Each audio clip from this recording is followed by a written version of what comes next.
Assalamualaikum warahmatullahi wabarakatuh. Bismillah walhamdulillah wassalatu wassalamu ala rasulillah wa ala alihi wa sahbihi wa mawalah. Para pemirsa TV dan Radio Rasil yang tercinta, alhamdulillah pada hari yang berbahagia ini kita semua masih diberikan oleh Allah Subhanahu wa taala nikmat iman dan Islam serta nikmat sehat walafiat sehingga kita tetap berpuasa di bulan Ramadan yang mulia dan penuh keberkahan ini.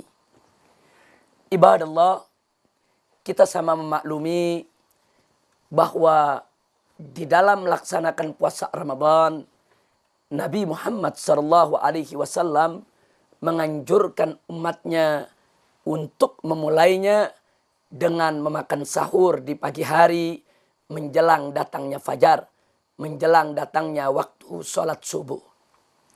Dalam satu hadis yang diriwayatkan oleh Al-Imam Al-Bukhari yang tercantum dalam kitab sahihnya, hadis ke-1823. Begitu juga diriwayatkan oleh Imam Muslim dalam kitab sahihnya, hadis yang ke-2136. Dan hadis ini juga diriwayatkan oleh Al-Imam Tirmidzi, Al-Imam Ibn Majah, Al-Imam Nasai, dan Al-Imam Ahmad rahimahumallahu ta'ala wa ardahum. Di mana dalam hadis yang diriwayatkan oleh mereka bahwasanya Nabi Muhammad SAW bersabda, "Tasahharu fa inna fis sahuri barakah." Artinya, tasahharu, bersahurlah kamu. Bersahurlah kalian, kata Nabi alaihi salatu wassalam. Fa inna fis sahur, karena sesungguhnya di dalam sahur itu barakah, ada keberkahan. Subhanallah. Nabi alaihi salatu wassalam menganjurkan kepada umatnya untuk yaitu melakukan sahur sebelum melakukan ibadah puasa setiap hari di bulan Ramadan. Pertanyaannya, ada apa gerangan dengan sahur? Ibadallah, sahur itu bisa menjaga stamina seseorang di siang hari bulan Ramadan agar staminanya ini tidak turun, agar staminanya ini yaitu tidak terganggu, sehingga di dalam berpuasa Ramadan dia bisa tetap energik, dia tetap bisa beraktivitas seperti biasa. Karena memang sahur itu bisa menjaga kesehatan orang yang berpuasa, sehingga kesehatannya lebih terjamin, lebih terjaga. Dari sini kita pahami bahwa puasa yang diajarkan dalam Islam bukan untuk berlapar-laparan, bukan untuk bermalas-malasan, bukan untuk berlemah-lemahan. Dengan seseorang melakukan sahur, insya Allah di siang hari dia tidak akan terlalu merasa lapar. Dan dengan orang melakukan sahur, insya Allah di siang hari dia tidak jadi bermalas-malasan.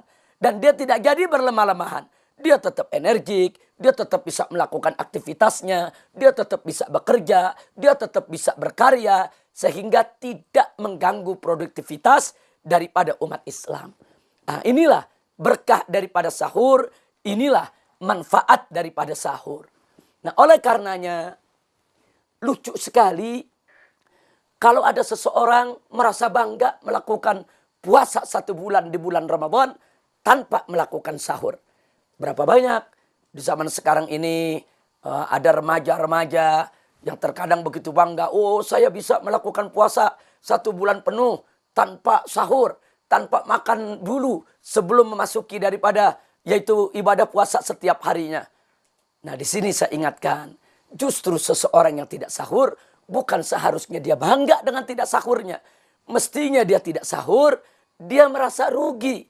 Karena dalam sahur ada keberkahan. Kalau dia tidak melakukan sahur, berarti dia tidak mendapatkan keberkahan tersebut. Di dalam sahur ada kesehatan. Kalau dia tidak melakukan sahur, maka jangan salahkan puasanya.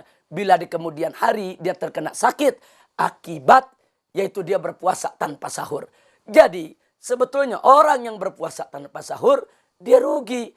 Rugi daripada keberkahan, rugi daripada jaminan kesehatan, rugi. Dan ruginya lagi, kalau dia tidak sahur, bisa jadi nanti di siang hari badannya jadi lemah, badannya jadi lesu, kondisi staminanya juga jadi tidak terjaga. Akhirnya Dia jadi bermalas-malasan, berlemah-lemahan, sehingga mengganggu daripada produktivitasnya. Sekali lagi, orang yang berpuasa tanpa sahur bukan hebat, bukan satu kebanggaan, bukan. Itu justru satu kerugian, rugi.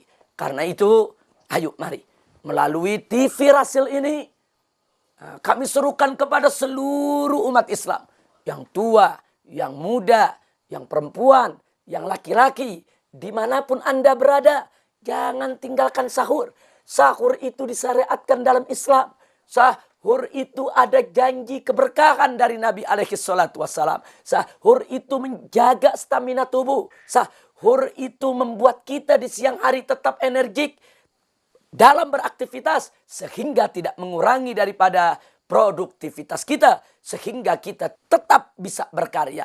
Jadi jangan sekali-kali menjadikan puasa sebagai alasan untuk berlesu-lesu, berlemah-lemah, bermalas-malasan, tidak beraktivitas, tidak berkarya, tidak produktif. Jangan. Bukan itu tujuan puasa. Puasa justru mendorong kita untuk lebih produktif, untuk lebih energik, untuk lebih semangat. Bagaimana caranya agar puasa tetap menjaga itu semua? Awalilah puasa kita sebelum masuk fajar, sebelum masuk subuh, yaitu dengan melakukan sahur. Dan ingat, bahkan Nabi bukan hanya sekedar menganjurkan sahur, tapi Nabi mengingatkan bahwa kalau kita mengakhirkan sahur, jauh lebih baik. Lebih akhir sahur kita, lebih baik manfaatnya. Karena semakin akhir kita punya sahur, maka stamina kita di siang hari lebih terjamin dan lebih terjaga. Inilah indahnya puasa di bulan Ramadan. Jadi kalau kemarin kita telah membahas apa hikmah dan manfaat niat, sekarang kita sama paparkan apa hikmah dan manfaat sahur. Subhanallah. Jadi kalau kita ingin mendapatkan keberkahan yang disediakan dan dianugerahkan oleh Allah di bulan Ramadan ini, jangan tinggalkan niat untuk puasa di bulan Ramadan, dan jangan tinggalkan sahur, yaitu sebelum masuknya waktu kita untuk memulai puasa kita. Insya Allah dengan niat yang baik tancapkan di dalam hati, dengan sahur sebelum masuknya waktu fajar, insya Allah puasa kita akan semakin lebih berkah lagi.